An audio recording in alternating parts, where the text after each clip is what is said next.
Welcome to Your Money, Your... sorry, not Your Money, Your Call, Your Property Empire on Sky News. Today we've got Charles Tarbey, as usual, and Greg Dickerson, Chief Technology Officer at CoreLogic RP Data. Now, we're going to talk about something slightly different today, and we're going to start off with blockchain, which I didn't know too much about at all, so maybe we'll start off with that in layman's terms. Do you want to tell the viewers what layman's terms, the tough one. And obviously how it relates to real estate as well. So in layman's terms, it's a distributed ledger. OK, that's not a layman's term.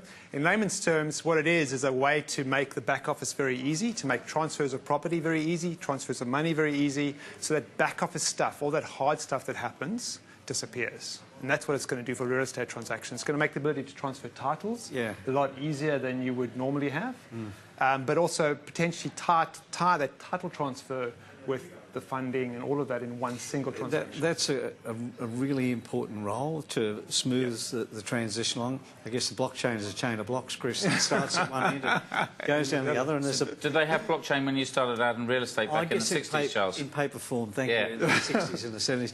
Then you've got all these orphans that come off to the side of it that feed off that. And I think when you look at from a conveyancing perspective, when people can move into a transaction in different blocks and do what they need to do and create their block with their information, it's going to keep the whole chain informed, and this is what the problem is right now. Exactly. So the thing with the blockchain is it's a network, and so everybody can see what's going on. At the moment, we live in a world in which there's control over your databases. The database that holds your money in your bank, only you and the bank can see it, which means you've got to prove to the world that you have that money, that you earn that money in order to be able to lend other money or buy a property. With a blockchain, that becomes open. So you can choose to share that, through permission. You can choose to share that data, which makes it so much easier for services to come to you. So how much of these technologies are actually kind of coming in at the moment? Massively already. So if you look at countries like Sweden, they're already testing blockchains.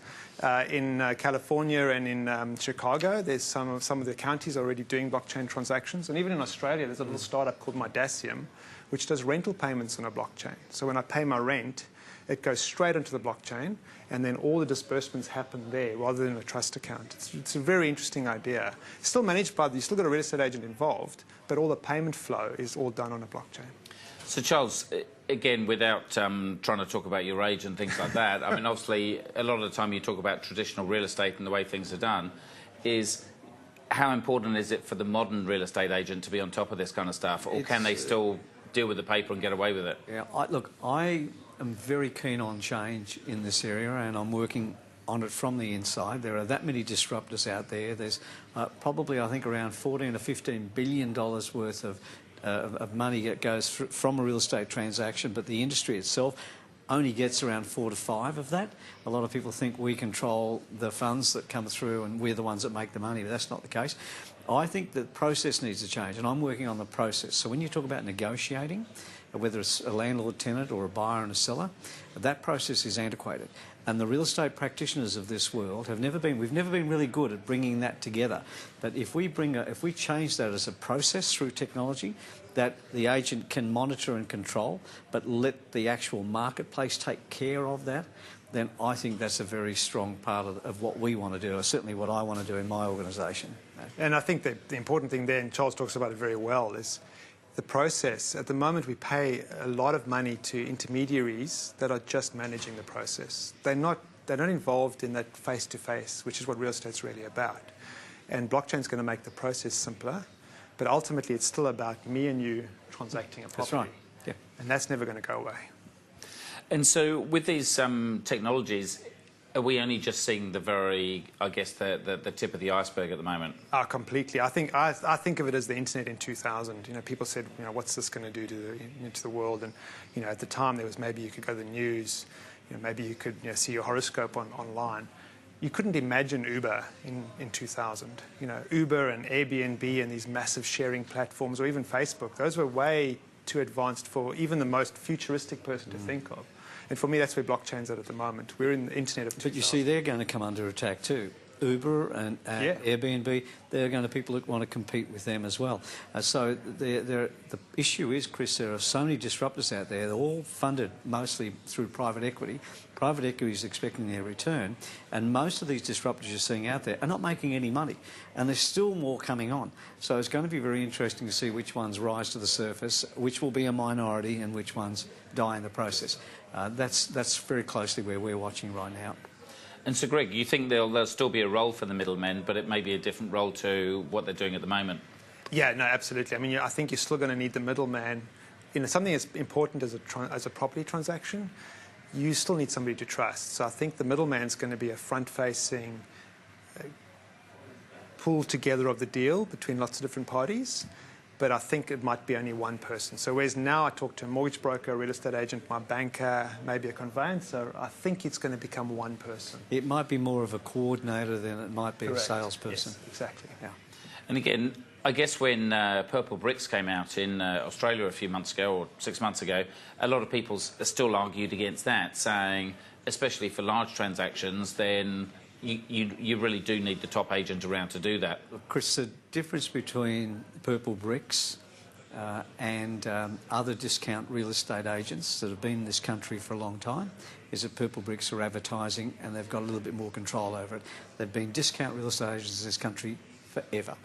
Even established agents would discount their fees often lower than what a purple bricks might charge. So purple bricks aren't the change that's coming through at all. They've just promoted themselves that way. And even for the sale by owner, then I guess for people on cheaper properties that don't want to spend the budgets, they'll always go cheap and cheerful, but there will always be a market for that premium agent. Yeah, and I believe you don't want to ever go cheap and cheerful, even for a smaller, cheaper property. What you want is an agent that's going to get competition up in you. So you want 2 or 3 buyers, whether it's a private treaty or an auction, you want 2 or 3 buyers because that's when you're going to get the best price. There's a place for every model. Yeah. It's just what the clients want. Yeah. So that's what I'm saying. It shouldn't be seen as something fantastically new. Agents have been discounting for years. And what would you say the difference is between blockchain and Bitcoin? So I think it's like a truck taking oranges to market, right? Bitcoin's the oranges, right? And Bitcoin needs the blockchain, needs the truck to get to the market. But blockchain can do a lot more than just Bitcoins. So Bitcoins is a simple and easy to understand example because it's a digital currency, it's the internet gold. But a blockchain can do a lot more. So the problem with this, with Chris, is that he first heard about Bitcoin and first time and the last time when Silk Road came in. Oh, right, so it's all about what you can buy online, right? Yeah, so we heard about it, then forgot about it after. Well, I don't know if you heard this ransomware episode that's just come out. Well, that's what I was just going to ask you, is obviously there's some downsides because, again, they're trying to get the funds paid by Bitcoin because there's no tracing. Because it's anonymous, right? Yeah. So you can be completely anonymous with Bitcoin. But it's not as anonymous as people think because ultimately the funds end up in a wallet. And going back to Silk Road, the guy who ran Silk Road had hundreds of millions of dollars in this wallet. But the FBI knew which wallet it was. So although they didn't know him, it was like they were tracking his wallet. He couldn't touch the money. So he was a 100 millionaire, but he couldn't touch his money. He's now in jail for life. He's now in jail for life, so there you go. So this is why we have different generations on the show, just so we can get different perspectives on the property market. Correct. I cover them all. You two boys are just starting out on different levels. Yeah, that's it. Exactly. Well, to make sure we don't run out of time, let's jump to your numbers. Thank you. What's happening with the auction clearance rates? Well, Chris, better than expected again. So there you go. This time last week, the clearance rate was 74.6. It's 76.2 this week, in spite of all of the negative press that you hear. Interestingly also, this time last year it was 68.9%. So it's still better than what we're doing. We've got our friend come out now talking about the bubble. So that's all started. We'll touch base. Was that Mr. Dent? Mr. Dent's out again. He's selling seminars or books again. He's doing seminars in Australia about the bubble. And he said, I've been talking about this for years. He absolutely has. The clearance rate for Sydney was quite exceptional. That came in at 79.4. Melbourne 78.8. But the interesting ones were Canberra and Adelaide. Canberra came in at 75.8 and Adelaide at 71.8. And then Brisbane came in 61%. So, you know, they're really still very, very strong auction clearance rates when you look around the countryside compared to what the talk was 3 weeks ago that we're at the top. Now, I'm off to Seoul in South Korea tomorrow. Any idea what the auction clearance rates might be over there at the moment? Well, north or south? Oh, Seoul. I'm sorry, Seoul. Going south, but hopefully going to the border as well. Yeah, just to have a look over the fence. Donald Trump might be able to learn how to build a fence by going there, see what it's like. What about what did you really homes? want to ask me? No, you never know what's going on over there, so it'll be interesting to see what's happening with the property market. Homes advertised for sale. Great. It's up 2 weeks in a row now, even better. We had a 1.62% increase this week over last week, and last week we had a modest increase of 0.15%. So it's climbing. It's in the other range, and agents will start to tell you there's more and more of that happening. Wonderful. And then moving on to the rent price movements. No real change from across the country. But we have a couple of capital cities that are changing.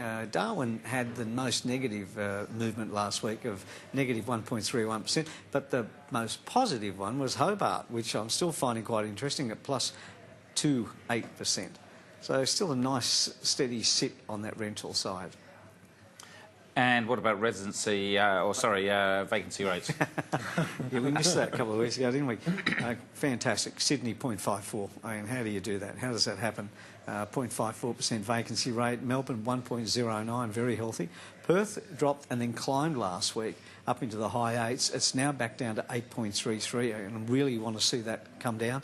So collectively, those three capital cities came in at 3.32%. Still very good from a national perspective, but I'd love to see Perth get back into at least the 6s or early 7s very soon. Wonderful. And obviously a lot of this data comes from you guys as well. Being Chief Technology Officer, I'm surely you're dealing with millions and millions of different statistics. Yeah, absolutely. And obviously a lot of that comes from our real-time, which comes out not real-time, but our daily index, which comes out every day. So it's pulling in all the suburb stats, sales, everything else. Wonderful. Sounds good.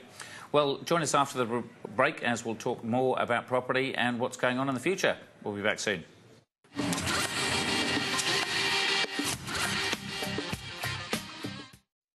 A rental property can be a rewarding investment, but even with great tenants, there'll always be life's unavoidable accidents and uncertainties. Standard building insurance may not cover damage caused by tenants or loss of rent, leaving you out of pocket. Terry Shear is Australia's leading landlord insurance specialist, with award-winning landlord insurance from $1 a day to protect your property and rental income. Call Terry Shear today or go online. Kia Sorento is tuned for Australian conditions. It's been tested on the harshest of roads, from inner city to outback, so that ride and handling is second to none. Kia Sorento, it's made for Australia. Things are done differently around here. Abbott's Village Bakery loaves are free to enjoy all of this. We only ever feed them the good stuff. Just grain-fed. We just let nature do its work. Oh, but Frank's pretty handy to have around too. We roast them free range, so you can taste the difference. Introducing Abbott's Village Bakery Harvest Pumpkin and Sunflower Seeds. Beauty isn't defined by age. Did you know menopausal women may need up to 30% more calcium every day? Caltrate Bone Health gives your bones a high daily dose of calcium plus vitamin D to help keep your bones strong and beautiful. How hard is it to find a home loan online? Sifting through so many different rates, what loans do you even qualify for? It seems impossible until now. Lendy does the hard work for you, instantly comparing thousands of home loan products from over 30 Australian banks and lenders to find the right home loan for you. No lining up at the bank or applying for the wrong loan. Now you can complete your home loan online. Just visit lendy.com.au. Whether you're buying your first home, refinancing for a great rate, or investing in property, Lendy allows you to compare all types of home loans from a huge panel of major lenders to choose the one that's most suitable for you. Next, apply for your loan online at Lendy, and if you need help, chat to a Lendy concierge who'll make your home loan settlement easy. Don't waste time doing it the old way. Compare, choose and complete online the easy way with lendy.com.au. Lendy, your home for home loans. Here's your new Golf. It's hard to let go of a good thing. The Golf Run Out, yours from $22,990 drive away, plus an impressive $2,000 factory bonus. Volkswagen. The world is full of hidden treasure, just waiting to be discovered. So look a little closer and see what others don't. Join Expedia Plus Rewards today and discover member pricing and more. It takes a unique perspective to see the whole picture.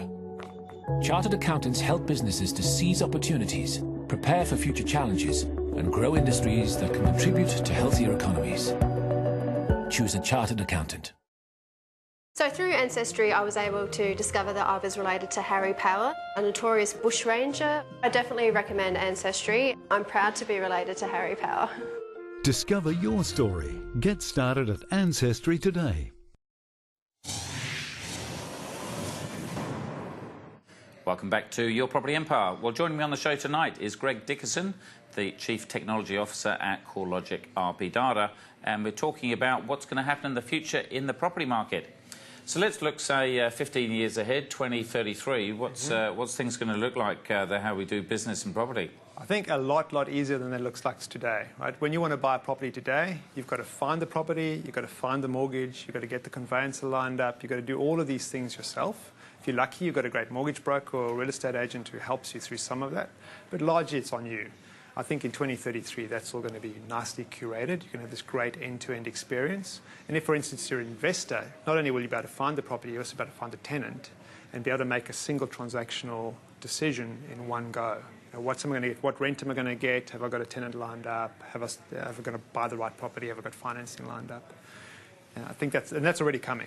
So my buyer's agents business is going to be harder because we love it when people hate real estate agents and they don't trust them because then they think they've got to get someone else. If it's all automated, we might have to reinvent ourselves or something else. I agree, but I still think they're going to want the personal touch. There's still going to be need. And in terms of the way people work, are we still going to have these multinationals all around the city that people are going to go and work for, or is that going to look completely different as well?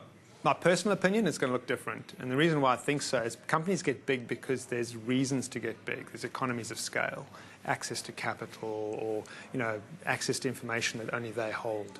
These are all things that are going to break apart. The blockchain as an example, but other sharing platforms are going to allow different ways of raising capital. You already see it now, and different ways of getting information. So I think the tendency for companies to get big is going to be harder. You're going to have less big companies and a lot more smaller companies working much more tightly together. Because, again, for a lot of the people that outsource to India or the Philippines or something like that, there's all this technology now that you can actually see if that person's working. So even if they're the other side of the world, you can see if they're making calls, tapping on the thing, and actually physically moving. Exactly. So you know in real time what they're doing. In fact, there was a trader in New York who was getting somebody in India to program for him. So he was sitting at his desk, but he wasn't doing any work. He actually had somebody logging into his computer, and he was programming for him. So it's amazing how you can. That's the sharing economy. Yeah.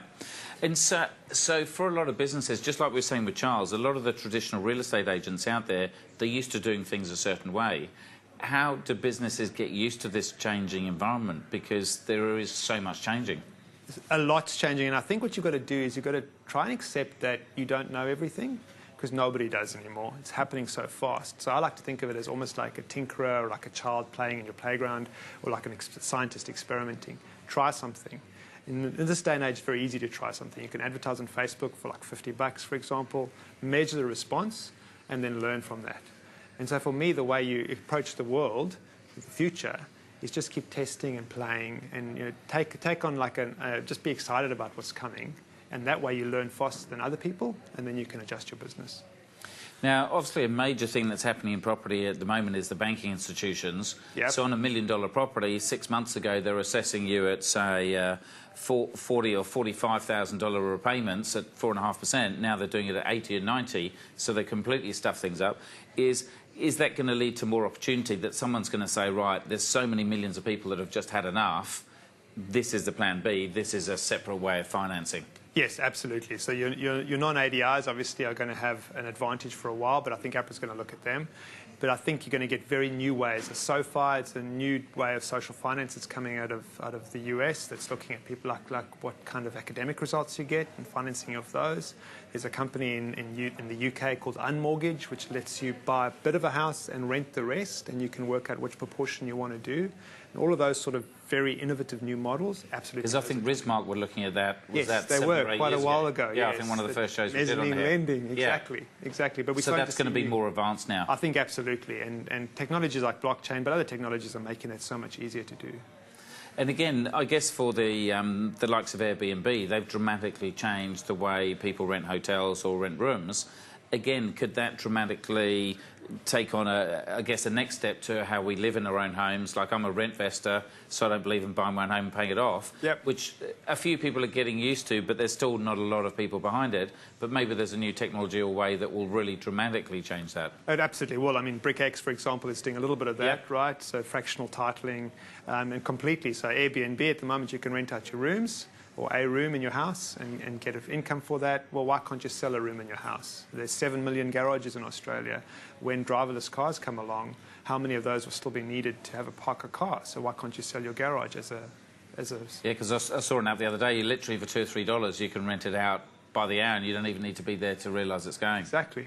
Yeah. So you've got to hang around these young people to see what's going. And I think it's going to be really challenging for our governments to how do you get legislation around when people are selling parts of their houses? How does capital gains tax work? It's all sorts of really interesting challenges coming up for us. Now, all the other guests we've had on from CoreLogic have been much more on the kind of sales and marketing side, so it'd be good to get some IT side. I mean, you guys have acquired so many different companies over the last few years, including Residex, which we used to have on here as well. Can you tell us a bit more about the data you're acquiring and what kind of stuff you're doing with that data? So our vision is to get as deep about property as we can, and I think we're very deep, but also to get as wide. So understand before land is even rezoned, up until when you're starting to build the first houses on it, to subdivisions, to units, to all of the different changes. What's in the pipeline, what it costs to build those different parts, what it costs to build a kitchen, a high-rise, you name it. So our vision is to have both deep and wide data. So a lot of acquisitions are about getting all of the data sets. And obviously we're seeing the data, so the main users, like the people that are actually buying that data, so the bank, we go to the bank for a mortgage, they already pretty much know within a few percent what our property's worth. Yep. And again, you go onto the bank apps and you just hold your phone up and it takes all that kind of stuff. Yes. And is that the idea from your business perspective, is if you control all of the data and people ultimately want more and more of it, then there's just going to be more reasons to use your services? I think so, but I think data on its own, that's not enough. You've got to be giving really good service and great analytics. Ultimately, it's not about the data. It's about giving you, at the point that you want to make a decision, the right facts. So, yeah, we can overload you with data, but that doesn't really help you. What you want to know is, should I rent this property? Should I buy this property? We should give you relevant facts, which is, this is what we think it's worth, this is what we think it'll rent for, this is what's sold in the area. That's all you need to know at that point in time. So our mission is to give you an actionable insight at the point that you need it. And that's what John Edwards from Residex was always saying, is because you can see that suddenly the market's maybe down 10% in a certain area, but does that mean it's going to carry on going, or is that the time to purchase? Exactly. It's all in the interpretation. Exactly, and you can see people get a little bit too worried about the ebbs and flows of the market. You know, long term, the market, we know it's always a pretty good investment. So it's about giving you that confidence to make a decision. Yeah. And so that's probably a good time to have a look at Property of the Week to see what we've got coming up. Well, Tom's still away, enjoying himself. I think he's somewhere in Europe, so I'll take you through the Property of the Week again this week. So the property this week is at 31 Pine Avenue in Surfers Paradise on a place called Budds Beach. Now, the Riverside Cottage we have is the first time offered to the market in 21 years and is located literally right on the riverside. It sits on a 539 square metre block, only metres from the pristine River Drive foreshore. It's got 4 bedrooms, 2 bathrooms, space for 5 cars, and a filtered river view from the main bedroom balcony. And also there's views to surfers from the skyline from the balcony.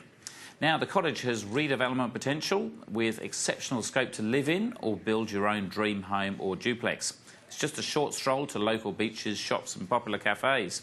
Now, this property goes to auction on Saturday, 3rd of June, and certainly looks like plenty of potential from those pictures there.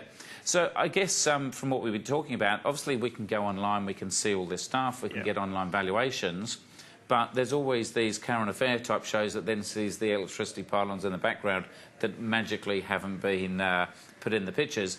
So it is important that technology is only just part of the property investing process, isn't it? Completely, and I've said a few times on this program already, it's a people to people. And for me, when you're making that final decision to buy, get a valuer involved if you can. Get somebody who's an expert in the area, an expert buyer's agent, a valuer, somebody who really knows what's going on. You can run our models, and they give you a really good feel for what you should be, what the kind of range you should be paying. But ultimately, you're making a big decision. Use an expert. Yeah. And again, as we're always saying on the show, is there isn't one property market, And of all people, you guys must know there's literally hundreds. Hundreds and hundreds. Even in an area like Chatswood, for example, we see people that the unit market is quite different from the housing market, and you get different agents that are active in different ones, different types of buyers, different demographics. So don't presume even in a particular area the property market's the same. It's not. Because again, the common question is where we're on the property cycle, and it all depends where you are. It all depends, right? Supply demand. I mean, Sydney population's growing very strongly at the moment. Yes, the Sydney property prices have gone up a lot. Do I see them going up as much as they are in the future? No. But do I see a big implosion? Probably not either, because you've got really strong population growth. And that's across the country. Every single different area and microcosm has got a different story. Wonderful. Well, thanks a lot for joining us, and we'll have you on the show again. Thank you. Thanks for joining us at home as well. Until next week, I'm Chris Gray. Good night. The information featured in this program is general in nature and therefore should not be relied upon. Guests appearing on the program may have commercial arrangements with some of the companies mentioned. Before making any investment, insurance or financial planning decisions, you should consult a licensed professional who can advise whether your decision is appropriate for you.